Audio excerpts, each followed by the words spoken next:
Ертеде жошы ханның үлкен баласы аңға шығып қайтып оралмайды. Баласын ұзақ күтсе де келмеген соң оның өлгенін сезеді. Бірақ жаман хабар естігісі келмей мынадай жар салады.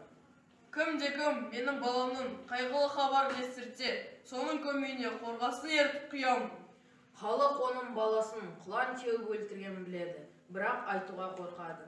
Бір домбырашы бұл хабарды естіп, хан ордасына келеді. Күзеттен өте алмай, далада күй тартады. Кешке домбыра үні ордаға жетеді.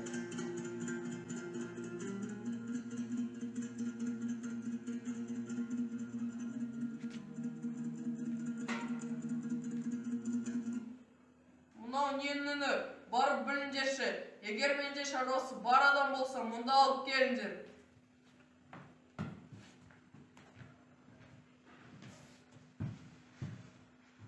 Тақсыр, көңілімде бір күйім бар еді.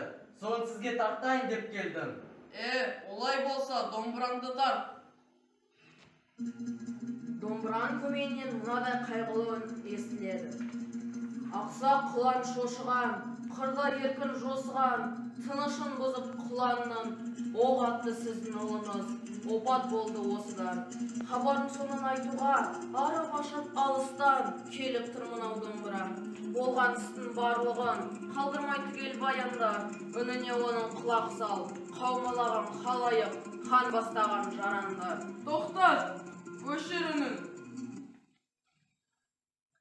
Әр буында опат болды деген сөз анық естіледі. Хан егіліп жылайды. Ұстаңдар мұна кешіні. Уа тақсыр, мен алдыңда ашқан жоқпын ғой. Бұның бәрі домбыра. Кім болса да бәрі-бір, қаралы хабар әкелгенін, үні өшіп, жазасын алсын.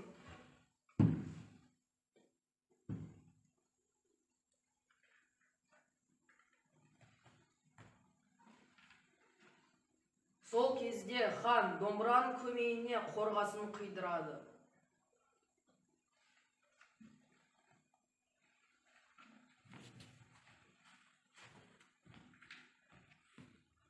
Содан бастап домбыраның көмей тесігі пайда болған деседі.